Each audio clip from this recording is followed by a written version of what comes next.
and welcome to today's episode of Countercurrents. I'm going to be conversing with a new friend, Ian Proud. Ian Proud has served as a diplomat in the British Foreign Service and did much of his time in Russia. So he brings special expertise, and let's just say he comes at an exciting, appropriate time as the very future of our relationship with Russia is changing in terms of the United States and in terms of the U.S. role with NATO and bilateral relations with the UK. If you enjoy this conversation, please hit the like button. I encourage you to subscribe and to pass it on to your friends and neighbors. Thanks for watching. Okay, so what did we agree to talk about today? Was it our favorite sourdough bread recipe or our favorite color of knitting needles? I mean, there's nothing else in the world we going can do on. sourdough bread. I do love, I don't think I've told you I'm a San Francisco 49ers fan. And there you go. One of my big aims is to go on a course I've never been to San Francisco. I've only really been to the east of the United States.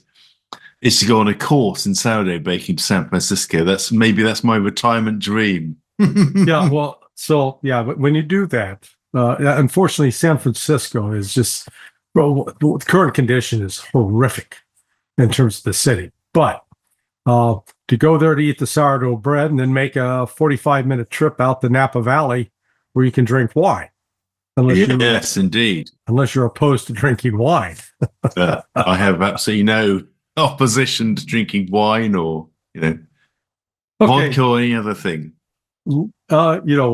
Momentous, the last week in particular has been pretty remarkable, and you've got a nice front row seat there in jolly old England. So really incredible.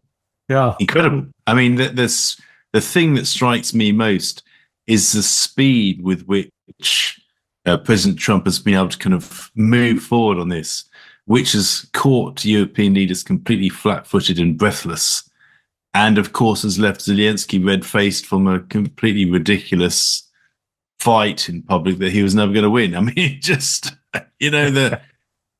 I'm just writing a piece at the moment on how it's different today than it was 8 years ago when President Trump started his first term in office, when I was still based in Moscow at that time.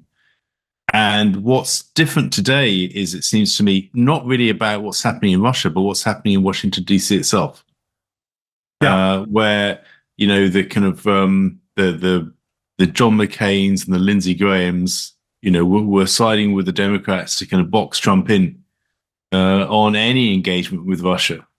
That led to the approval of the CATSA sanctions bill, in July of that year.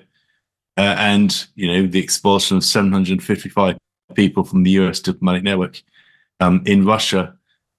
Those limitations don't apply. Yeah. Now, those guardrails are not there.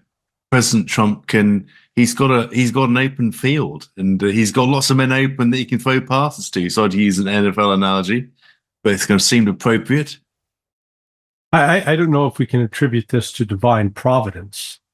But, apart from Trump not being killed by the assassin's bullet in July, the fact that he did not win, or that, I believe the election was stolen. I think there's extremely credible evidence, but that he was not able to continue immediately into a second term in 2020 was actually a blessing in disguise, because he has spent the last 4 years sort of thinking about what happened to him, coming to an understanding and appreciation of the deep state and how entrenched it was.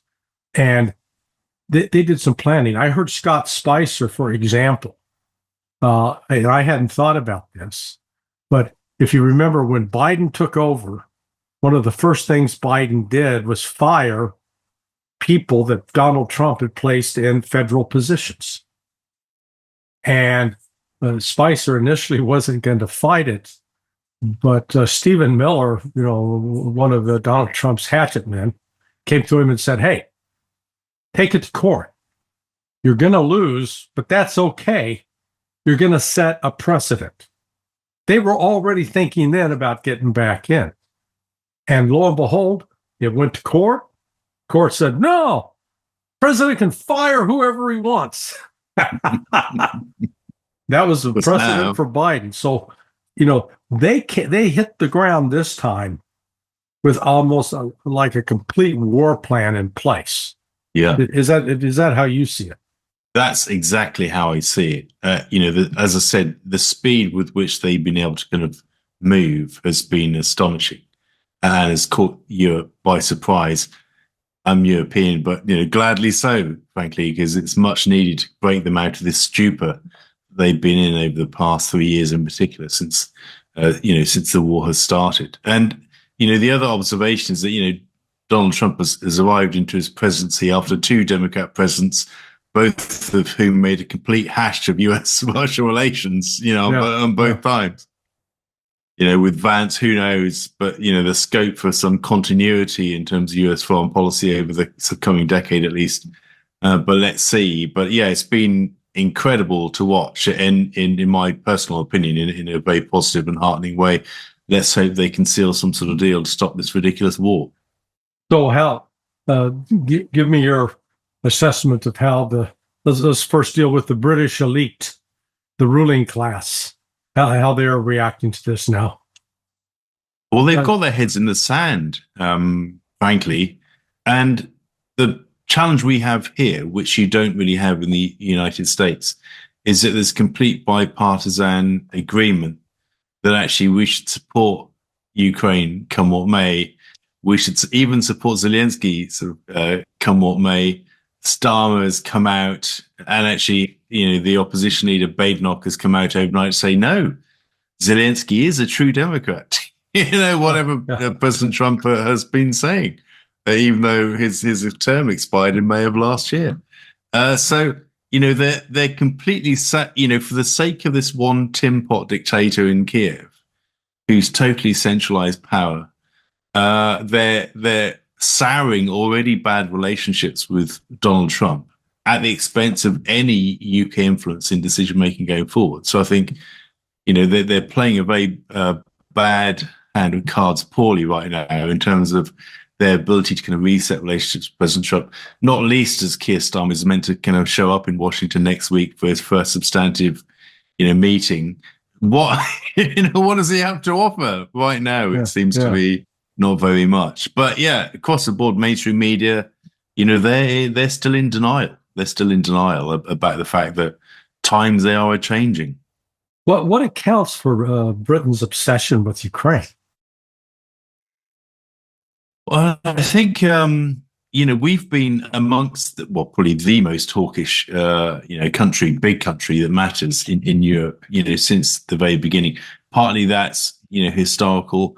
Partly that's how things, the cards fell, when the Minsk process started, when the Normandy process started in the summer of 2014. And, we've had, what I think is critical is that we've had so many changes of leaders, both defense ministers, foreign secretaries, and prime ministers. I think we're on our 9th foreign secretary, our 7th prime minister in the space of kind of 10 years over that time. Their ability to have a long-term strategic foreign policy is limited. So they are driven by the state. They're driven by the people that are there all the time, the intelligence folk, the military folk, the diplomatic folk, and everybody else besides. So they're not really setting the agenda. They're just kind of directing the traffic.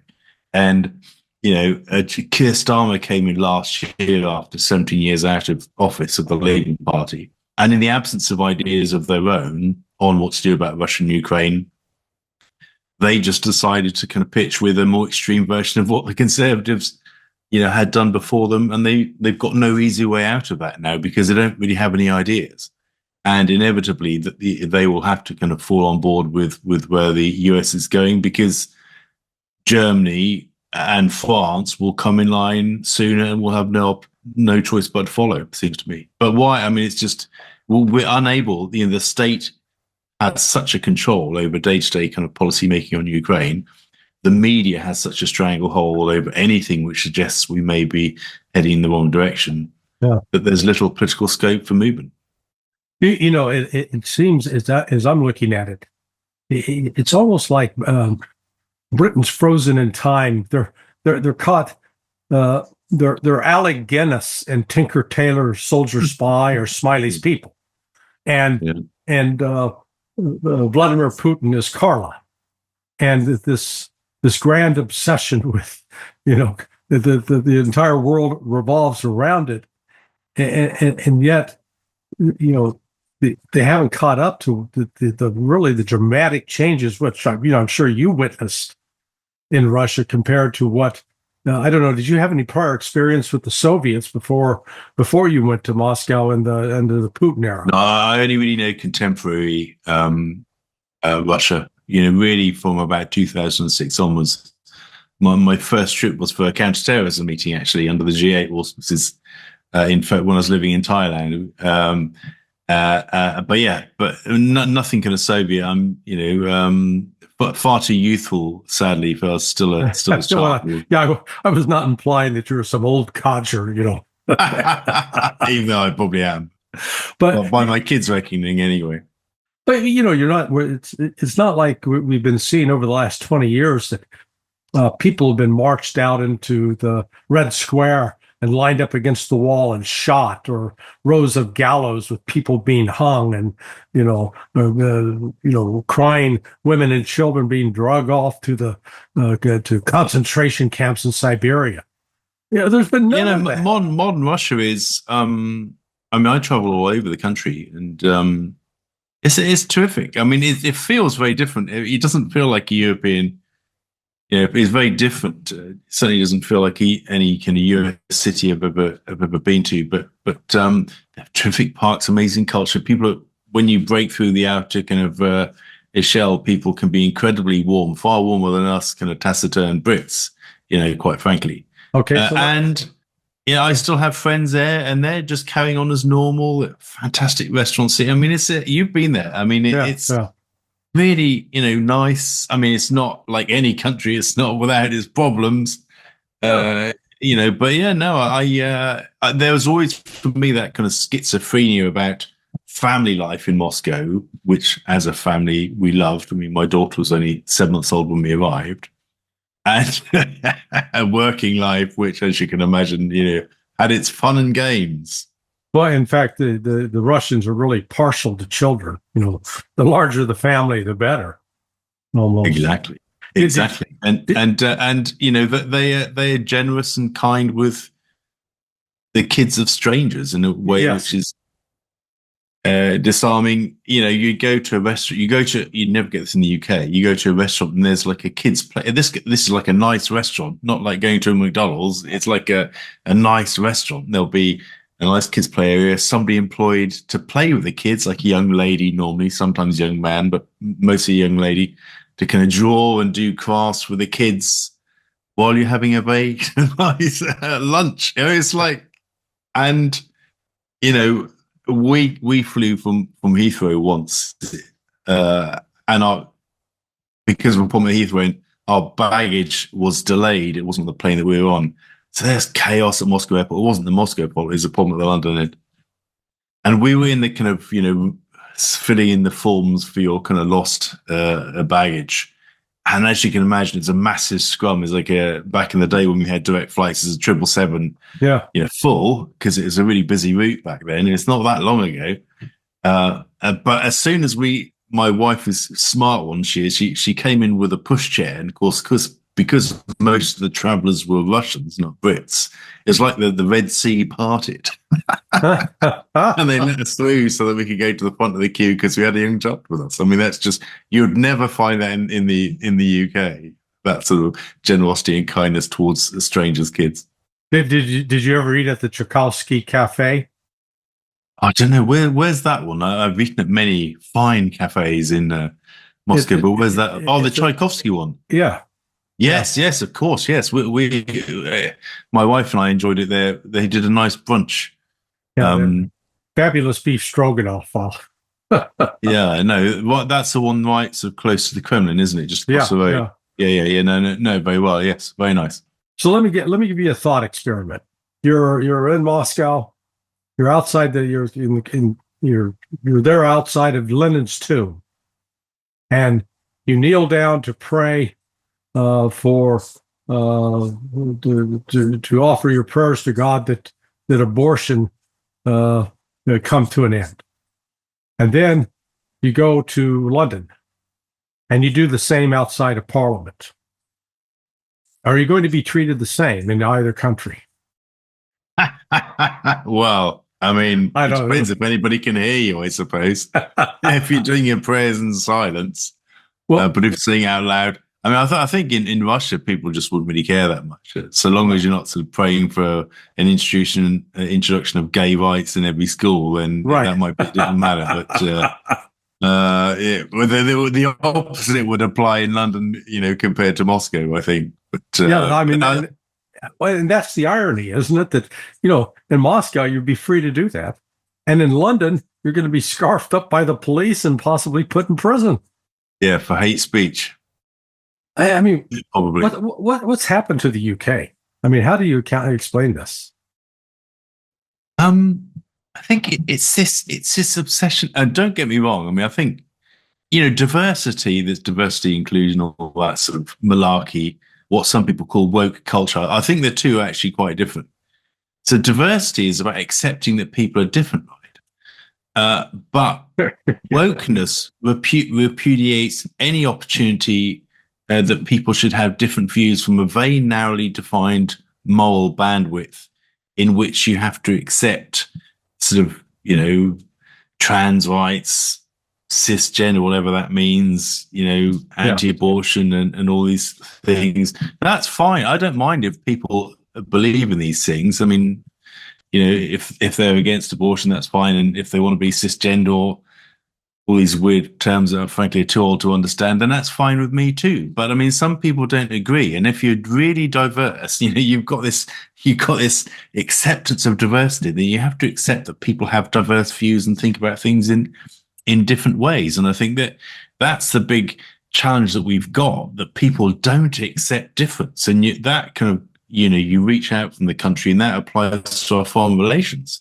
that we just can't accept that Muslim people, are different. We can't accept that the Russians, are different in terms of their worldview, their approach to religion, moral values, and just culture in general is different from ours. And, and if we really want to promote diversity, then actually wokeness is completely the wrong approach, because that is anti-diversity in its approach. So when people conflate the two, diversity, inclusion, with wokeness, actually they should be separated. I mean, that for me is a big intellectual kind of battle here, that they're not, or they shouldn't be, the same. We can't say this is about diversity in our country and then reject anybody who's foreign in their outlook.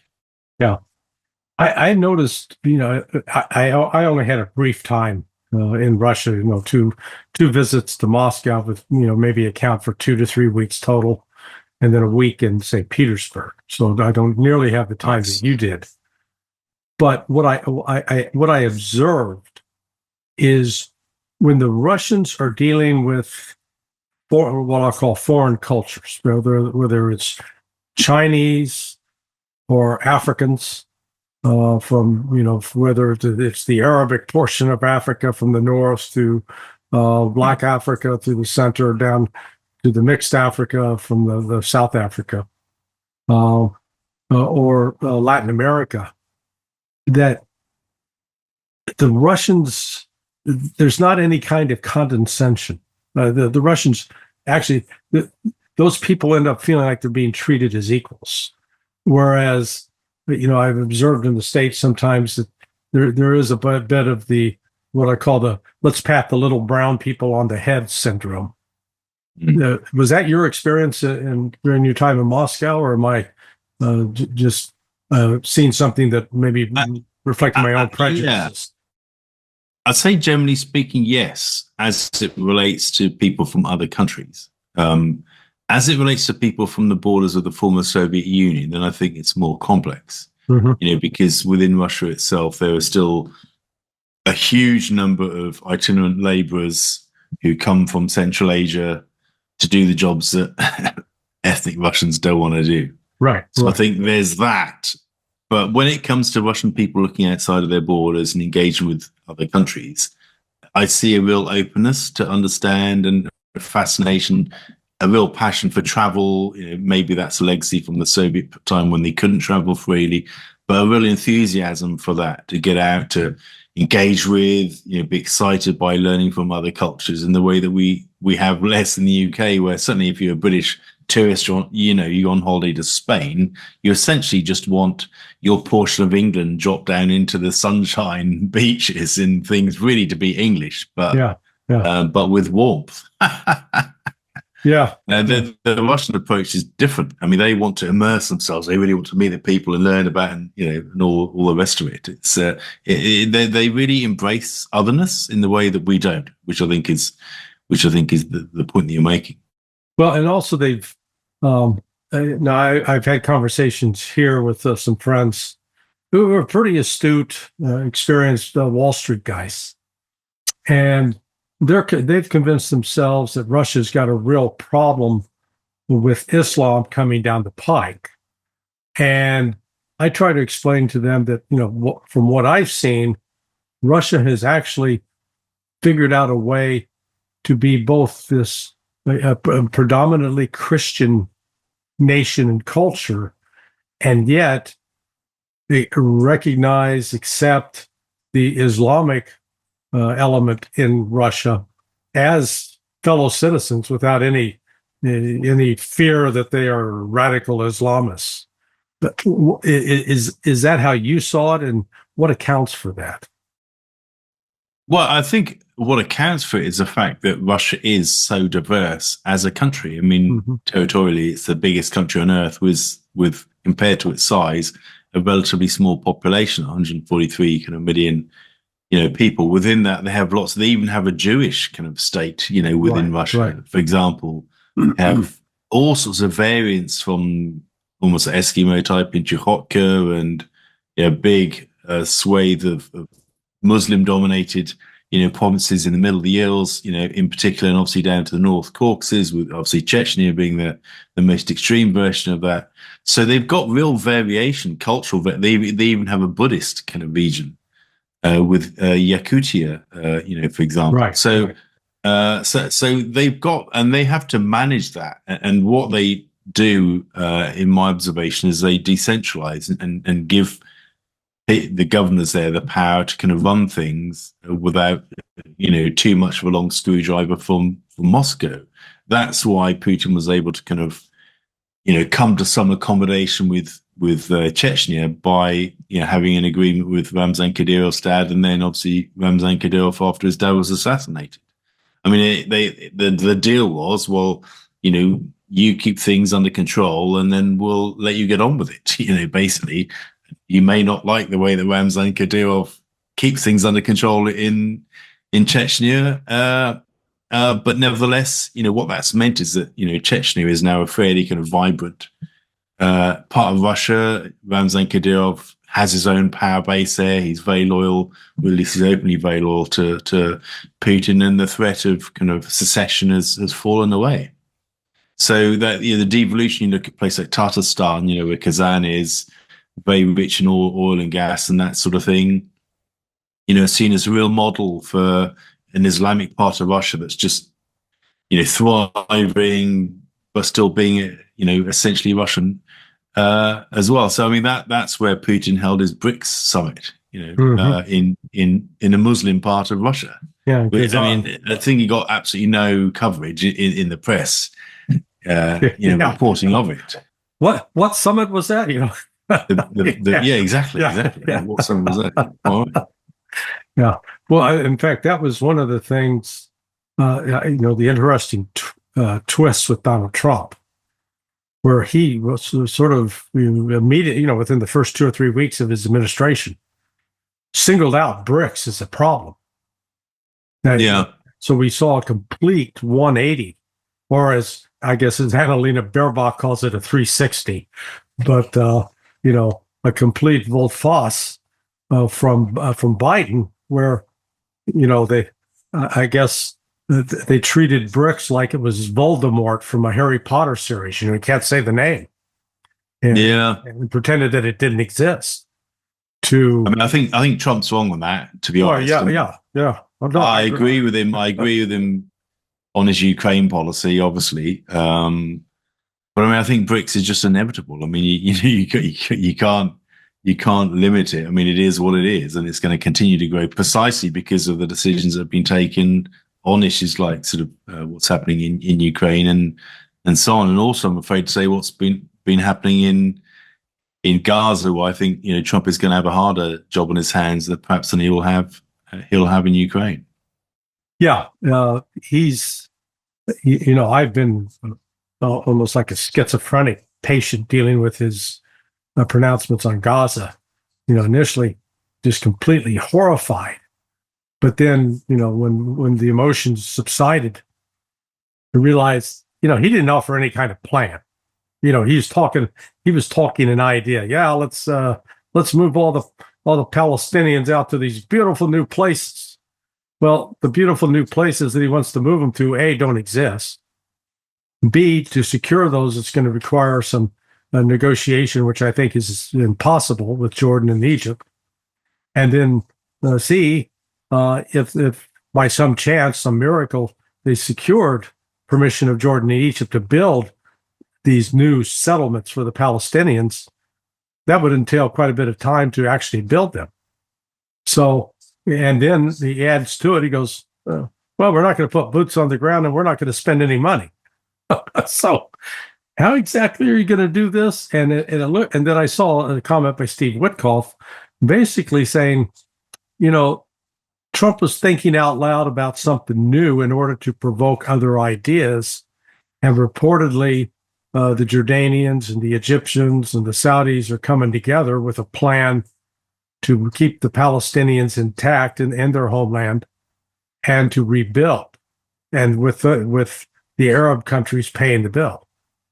And so maybe that was Trump's intent all along. Is that 3D chess? Perhaps. But if that's the case, then, I have less angst about what he said. I think there's something in that in terms of how Trump goes about deal making. He kind of runs these red flags up the pole just to see how people react, but that's not necessarily what he's thinking about all along. Like some of his kind of statements on. I mean, I personally took the kind of real estate deal on Gaza to be more about his thinking about Ukraine. Yeah.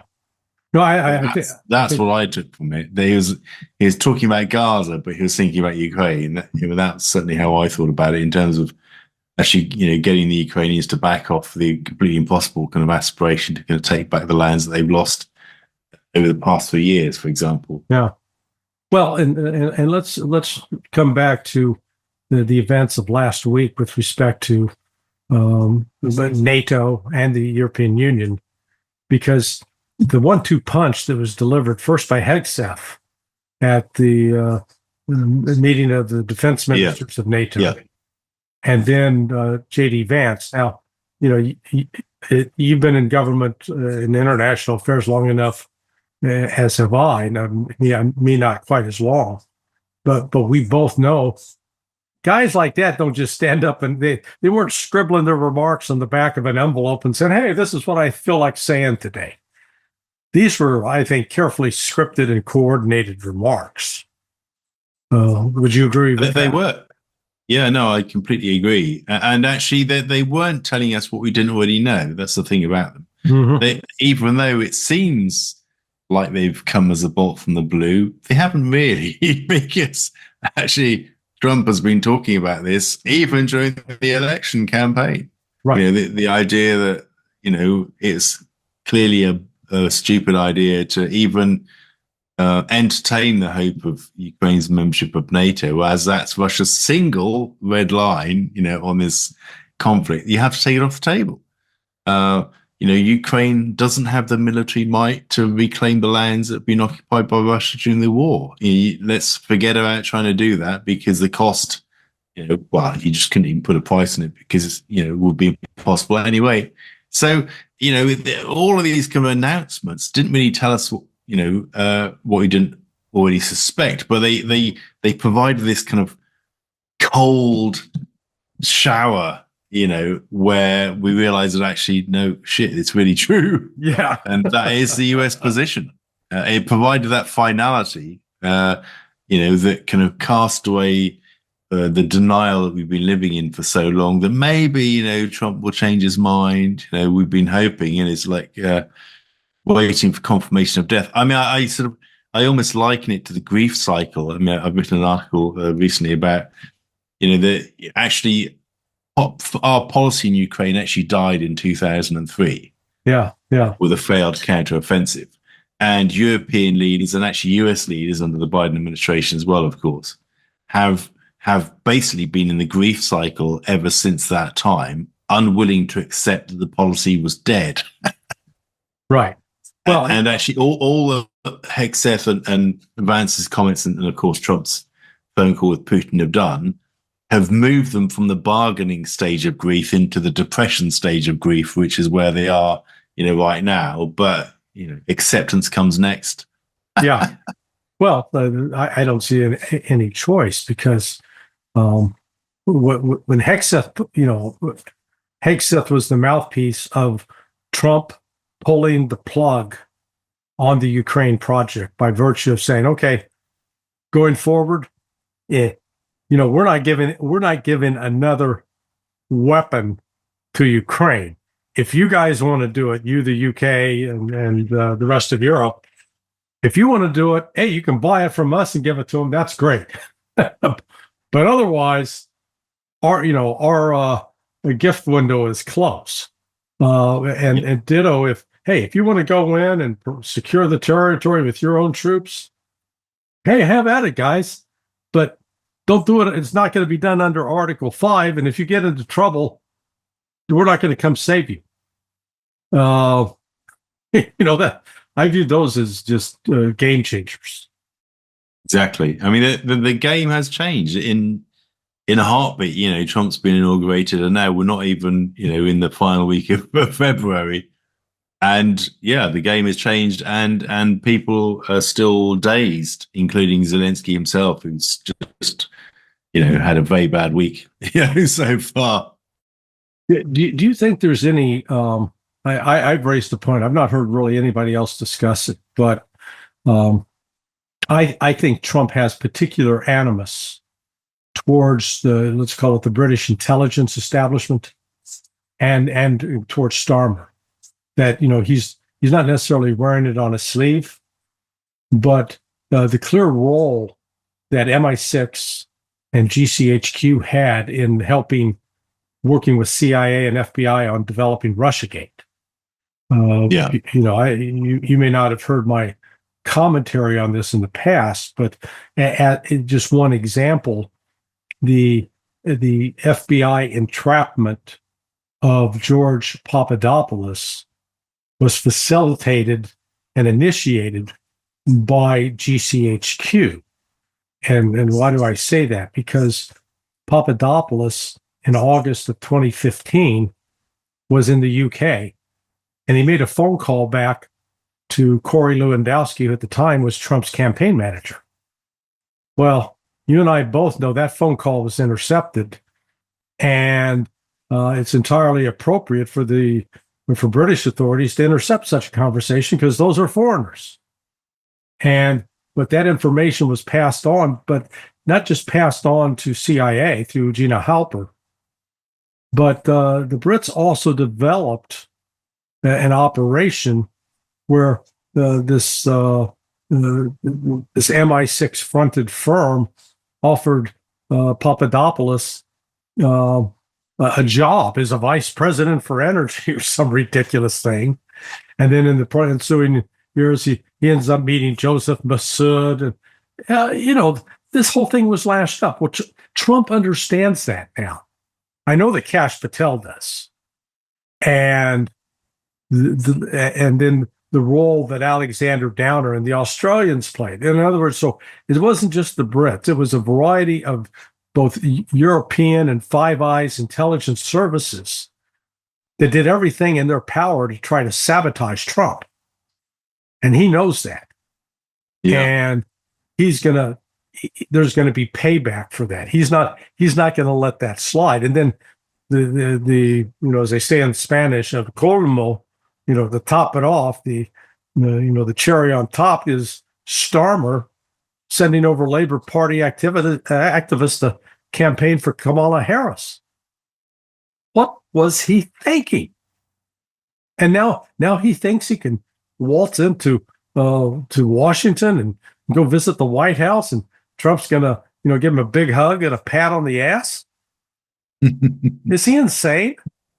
Well, I think he might be. He's certainly in denial. I mean, and his comments, bigging Zelensky up as the 21st century's great Democrat last night, won't, on the back of this massive falling out between Zelensky and Trump, won't have helped. Look, I mean, politicians across the Labour Party have been slagging off, to use a kind of English colloquial, President Trump for years, and they put all of their eggs in the basket of him not winning the election, and they were wrong, and now they have to live with that. Even the current British ambassador in Washington, Lord Mandelson, has called President Trump a white supremacist and a Nazi in the past.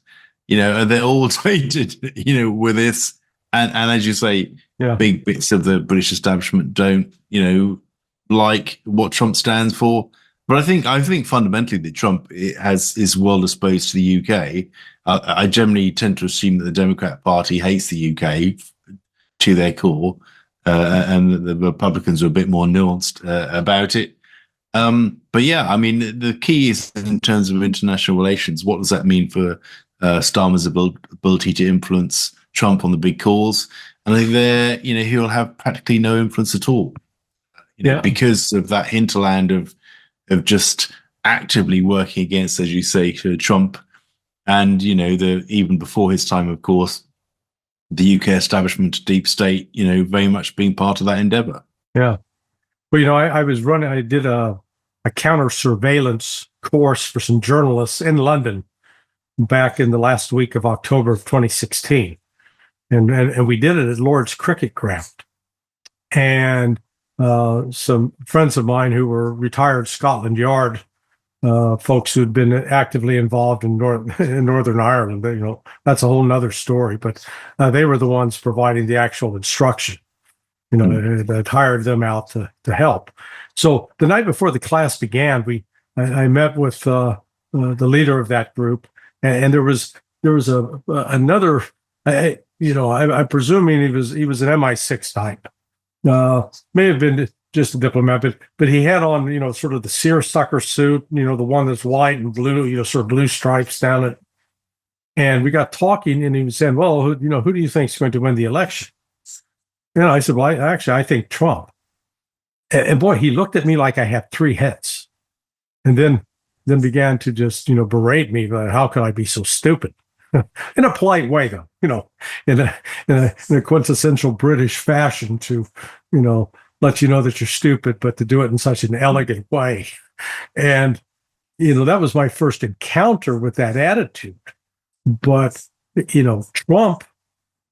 Trump's got a little bit of memory like an elephant and stuff like that. And does he harbor some grievances? I think so. Do you think Starmer even realizes that he's going to be walking into a bit of a buzzsaw? No, I think he's tone deaf. I mean, his handling of kind of the Trump kind of Zelensky fallout yesterday, he should have just said nothing at all. Why leap to Zelensky's defense? Zelensky is unelected. His term has expired. Why then say, well, we didn't have elections, in the United Kingdom during the Second World War. During the Second World War, power was shared by all the main political parties in the UK. No, we didn't have elections, but there was power sharing, and a unity government. Right. That doesn't apply, in Ukraine, where power is centralized in one man. Even Ukrainian oppositionists say that. To then liken Zelensky to Winston Churchill was bizarre, phony, and crass. And of course, all that does at a time when Zelensky has been, calling Trump a propagandist living in some Russian misinformation bubble, is to tell Trump that Starmer is totally out of touch and that he doesn't realize that actually, Trump is the new sheriff in town, as to use Vance's terms. Right. And he's going to be making the big calls. Why are you siding with this kind of little jumped up, Tim Pot in Kiev, who's going to be out as soon as the war ends anyway? Well, it seems, that Trump is, there may be an element of him playing dumb on certain things, but I'm detecting a bit of a pretty sophisticated messaging operation. So yesterday, when he engages Zelensky in this back and forth, and Zelensky is a fool to do that. I mean, hasn't he watched what Trump has done to people from Jeb Bush to Marco Rubio to Joe Biden? I mean, just Joe Biden, Kamala Harris, Hillary Clinton. Hasn't he watched? So Trump is a good street fighter when it comes to that. But in tandem with him coming out and attacking, labeling correctly, in my view, Zelensky as a dictator, Tucker Carlson put on air yesterday his interview with this, I believe the gentleman's name is Bob Armstrong, who is Jewish, a lawyer who is defending the Ukrainian Orthodox Church against the persecution by the Zelensky regime. And this fellow Armstrong brings the type of credentials that I think he apparently was the lawyer for Mikhail Khodorkovsky in Moscow, in Russia. That doesn't necessarily talk in his favor. What it means is he faced he's persona non grata in Russia, and faced possible arrest. So the point was he's not some Putin fanboy. Yeah. But he went in detail to how the kinds of authoritarian, dictatorial actions by Zelensky, in particular in the persecution of these Christians in Ukraine. And I'm looking at that. It's another form of messaging that I wouldn't be surprised if Trump coordinated that with Tucker. It wouldn't surprise me at all to get that out right at that time. Or was this just a coincidence? Exactly right. And if you look at the very careful, what I thought was that even though it looks like a rant, it's very carefully constructed takedown of everything about Zelensky's government. I mean, Trump was also repeating, like, for example, Tulsi Gabbard's messages previously about being a dictator from actually not recently, some time ago. You recall she did that sort of video that she posted, and he's saying that the things that lots of people think about, Zelensky anyway. And he's kind of revealing the emperor to have no clothes, and the first one, the past kind of 3 years has been characterized in terms of how Zelensky and his team have done their international comms, in them calling out, non-believers, in foreign countries who aren't providing them the support that they believe that they deserve. No foreign leader has been immune from criticism by Zelensky or from Kuleba, before he was sacked, and that sort of thing. If they didn't provide enough weapons, if they didn't say the right things, if they spoke to Putin, which is obviously illegal, and all of these things, the kind of the Ukrainian messaging has been relentless, in actually kind of criticizing sort of people who do anything which kind of change this personality, cult of Zelensky and his absolute desire to prosecute a losing war at other people's expense. Right, and I'll give the Ukrainians credit for operating one of the most sophisticated, extensive propaganda operations, information operations that I've ever seen.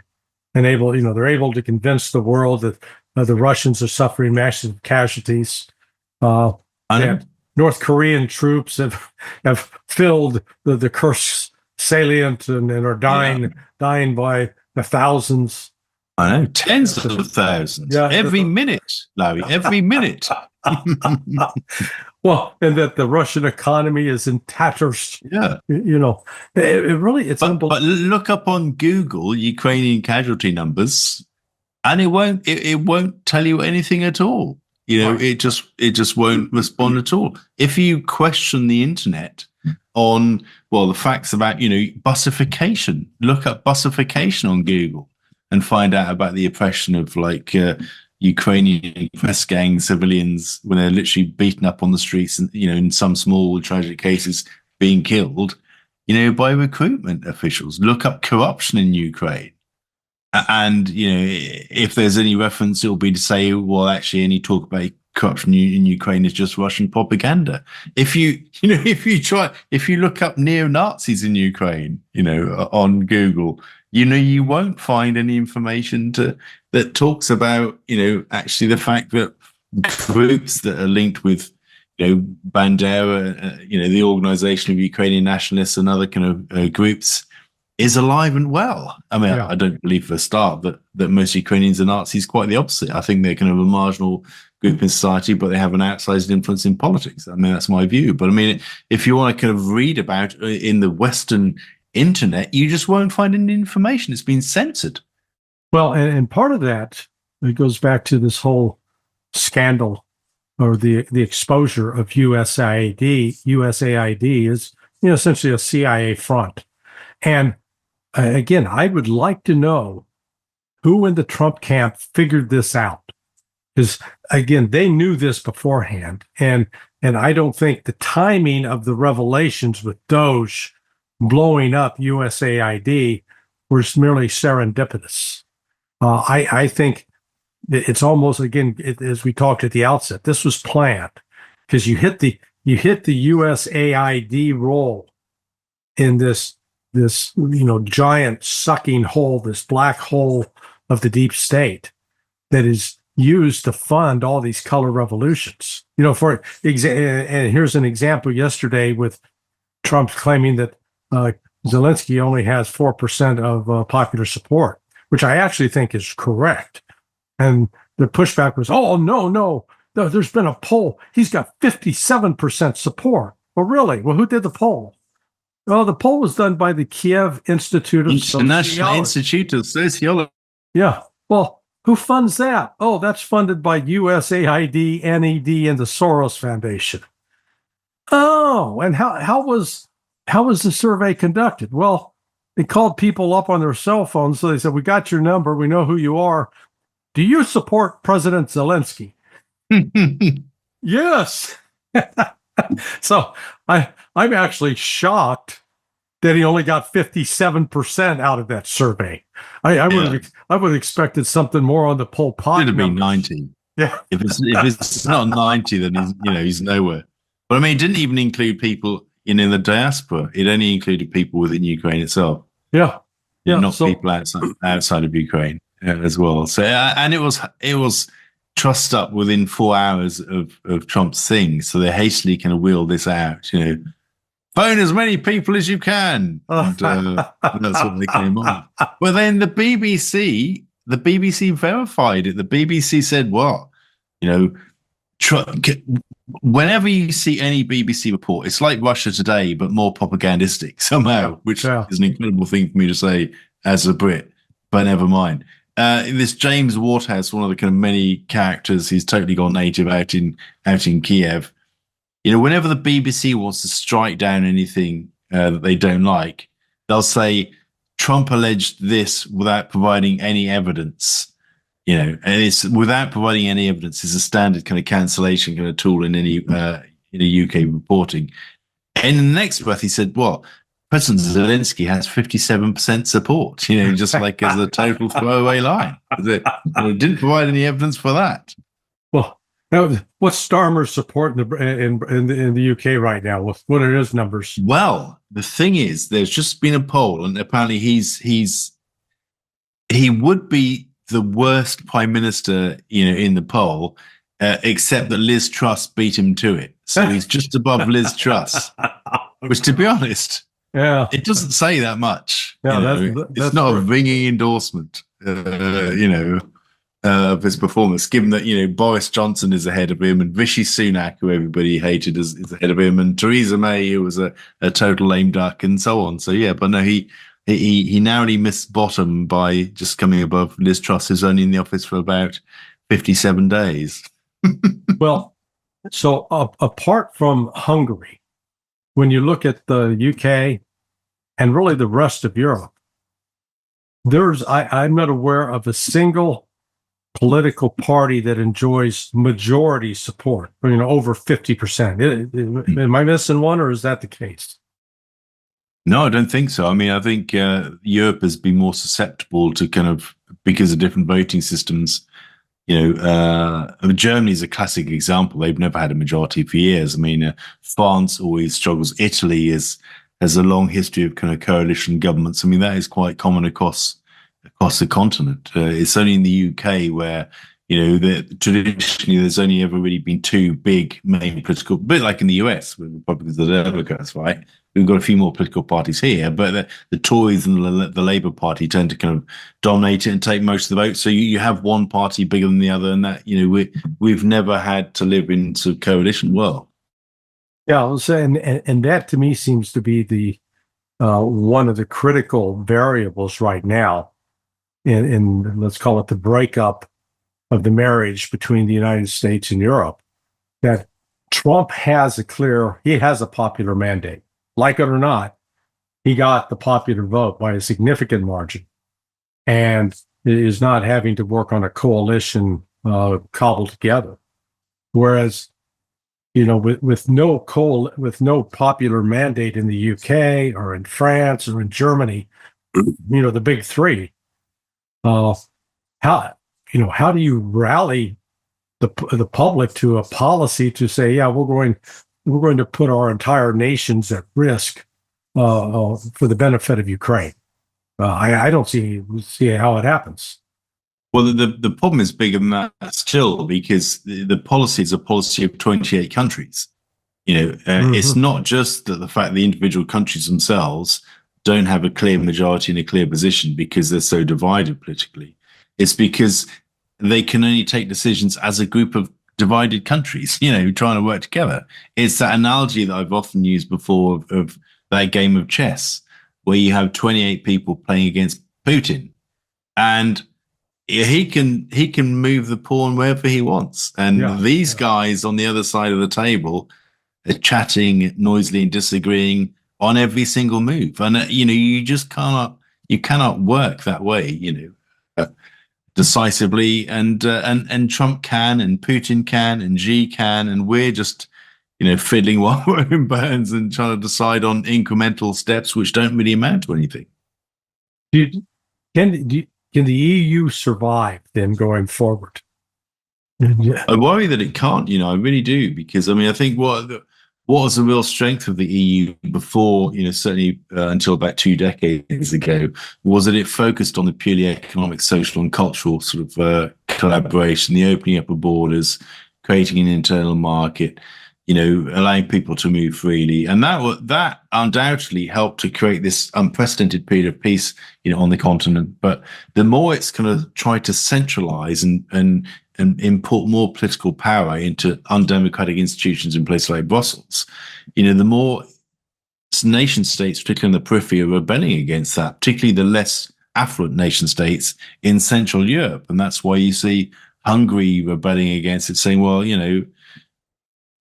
we don't want to just go along with the kind of a line decided in Brussels. We want to kind of have our own, we like to be European, but we like to have our own identity and so on. And I think that the ongoing centralization of power in Brussels threatens to tear the whole project apart. Anti-EU sentiment is quite high in France, believe it or not. That's a risk there. Obviously, Hungary, Slovakia, Austria, Romania, what's been happening there, the whole swathe of Central European countries.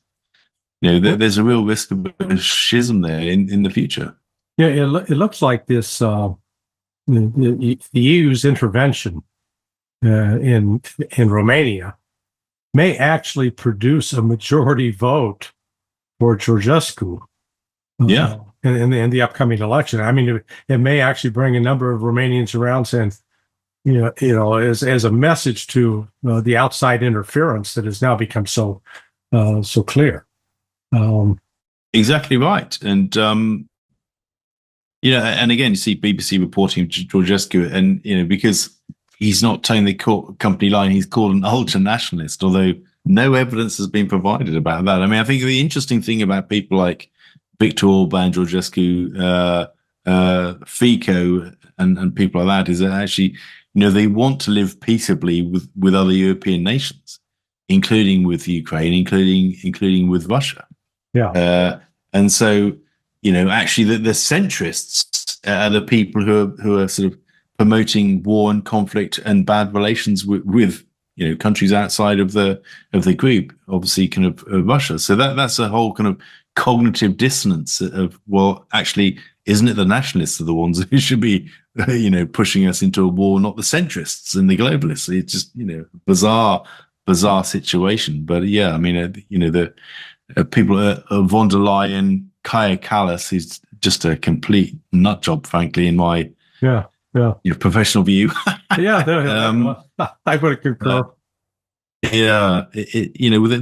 Why do you make your most senior European diplomat somebody who hates Russia, your biggest adversary? I mean, what is that? How can that ever be a good idea? When we depend on having for the sake of peace on the continent, having pragmatic relations with Russia because they're not going anywhere. Talking openly about breaking Russia up into lots of separate states as a good policy outcome, which is something Kaja Kallas has done, is frankly insane. And yet she does it. And that is perfectly epitomizes our ridiculous policy in Europe right now. Have you noticed how? So we had all these protests for a while there in Georgia, and also a lot of attempted street activity in Hungary and in Serbia. How with now the plug pulled on USAID, how all that's gone away? Well, yeah, exactly. I was thinking what a coincidence. I know. You never, we had this kind of Salome Zurovich, Billy, this French diplomat who was somehow Georgian president, wanted to be the eternal president of the country. You don't hear from her anymore. The whole thing is gone. Just 2 months ago, we heard that Georgia was on the verge of collapse. Everybody was going to be killed because this terrible kind of Georgia Dream government and how bad it was and how their future is with Europe and the whole place is going to fall apart. When was the last time you read about, Georgia in the non-US sense of the term, in the newspapers, not for some time, since probably 1 or 2 days after the change of power, which by all accounts has gone quite peacefully. Now, the power of, let's call it covert action, where you're funding information operations, but when I experienced it, I was doing it from within the bowels of the CIA, and it was coming out of the Directorate of Operations. But I'm not sure at what point along the line they figured out, well, hell, we can do this with the National Endowment for Democracy and USAID, and it gets dressed up as development. And all of a sudden it got out of control, completely out of control. NGOs are nice and soft and cuddly. Nobody can object to them. No. This massive NGO industry that sprung up, incredible.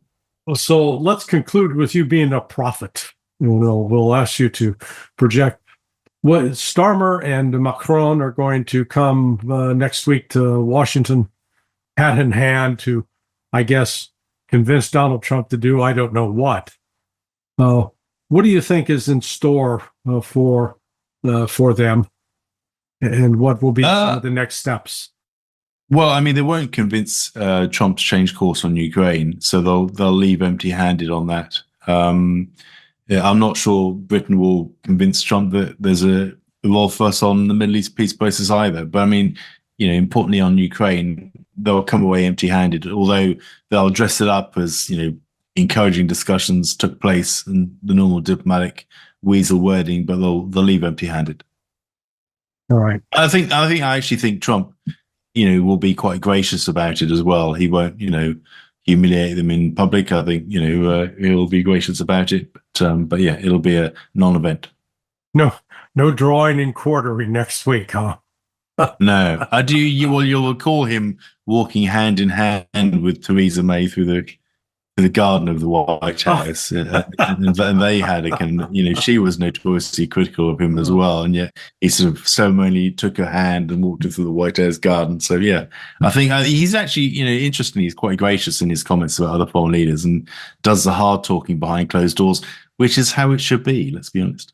Yeah, no, I agree. This is remarkable times we're living in.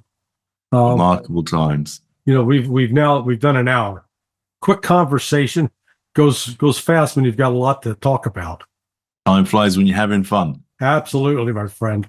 So look, we'll reconnect here in the next few weeks. I do these shows once a week, but I figured it was especially keen to have you on today in light of all these developments, because you bring a unique perspective, and you're being quoted rather frequently on the Duran. Alexander Mercouris and Alex Cristoforo are big fans, and it's deserved praise from them on your part. I'm with them in 2 weeks as well, so I'm looking forward to that. And with Danny Davis tomorrow night, so I'm looking. Oh, okay, good. Yeah, yeah. I mean, it's we'll very few voices of sanity right now, so you need as many as you can get, right? So plug your Substack. Is that the best place for people to find you? And plug it. Yes, it's the Peacemonger. My Substack is called the Peacemonger, and I basically write. Principally about Russian, former Soviet Union, but about other things as well. So please, I had a report went viral a couple of days ago about kind of ridiculous situation in the sort of war in Ukraine, and how actually we just need to kind of call it all to an end, as mercifully Trump seems to be about to do. Yeah. Hey, and thanks so much, my friend. Cheers, Larry. All the best. Have a great day. All right, buddy. Bye. Hey, great conversation with Ian. A wonderful human being. Thank you for watching. Again, hit the like button if you thought it was worth your while or worth someone else listening to. Pass it on to your friends, neighbors. Please subscribe. I'm Larry Johnson, and this has been Countercurrents. Thank you for watching.